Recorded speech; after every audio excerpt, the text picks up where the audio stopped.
The President of India is, on paper, one of the most powerful heads of state in the democratic world.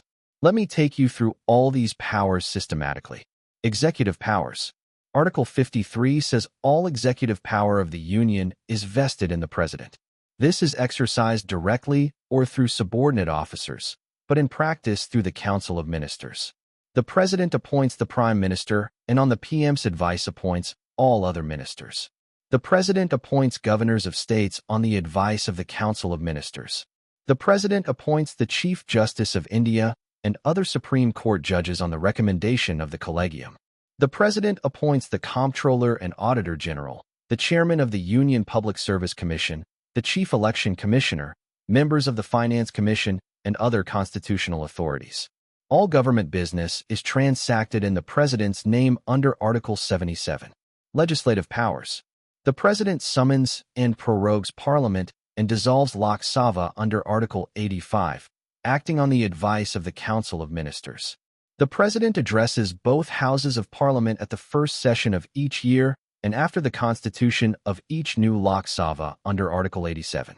The President nominates 12 members to Rajya Sabha for their expertise in literature, science, art, or social service under Article 80 Clause 1 Subclause A. Here is an important fact to update in your notes. The provision for nominating 2 Anglo-Indian members to Lok Sabha under Article 331 was abolished by the 104th Amendment of 2019. Do not write this provision as still existing. It does not. For bills, the President has 3 options under Article 111. Give assent, withhold assent, return for reconsideration. One critical exception: a money bill cannot be returned for reconsideration. For money bills, the only options are assent or withholding assent. The President promulgates ordinances under Article 123 when Parliament is not in session. Ordinances have the same force as Acts of Parliament. They must be laid before Parliament when it reassembles and lapse within 6 weeks unless approved. The Supreme Court in D.C. Wadhwa v. State of Bihar in 1987 held that repromulgating an ordinance that Parliament has not approved is a fraud on the Constitution.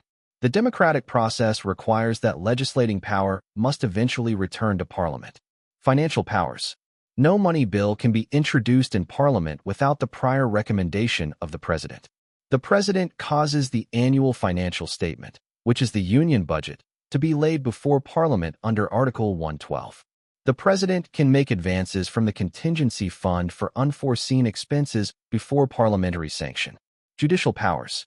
Under Article 72, the President has the power to pardon, reprieve, respite, remit, or commute sentences.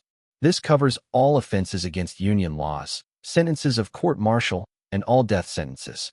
The most important distinction here is that only the President, not any governor, can pardon death sentences and court-martial sentences.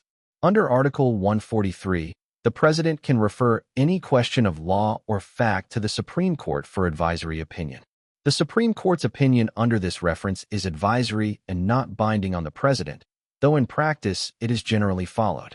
Diplomatic and military powers. All international treaties are concluded in the President's name under Article 53 read, with Article 73. The President is the supreme commander of all 3 armed forces, the Army, the Navy, and the Air Force, under Article 53 Clause 2. This is largely ceremonial. Emergency powers. The President proclaims national emergency under Article 352 on grounds of war, external aggression, or armed rebellion. The President imposes President's rule in states under Article 356 when constitutional governance has broken down. The President can proclaim financial emergency under Article 360. All 3 require parliamentary approval to continue. Now your MCQ. Under Article 72, which of the following correctly describes the scope of the President's pardoning power compared to a governor's power under Article 161? Option 1. Both the President and the governor have identical pardoning powers covering all offenses. Option 2.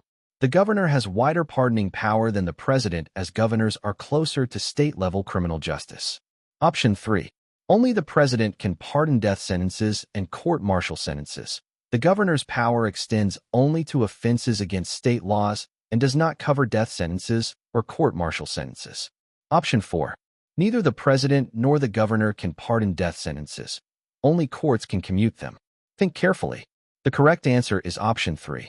The president's pardoning power under Article 72 covers all offenses against union laws, court-martial sentences, and all death sentences regardless of the underlying law. The governor's power under Article 161 extends only to state law offenses and does not cover death sentences or court-martial sentences. These are the two areas where only the president can act.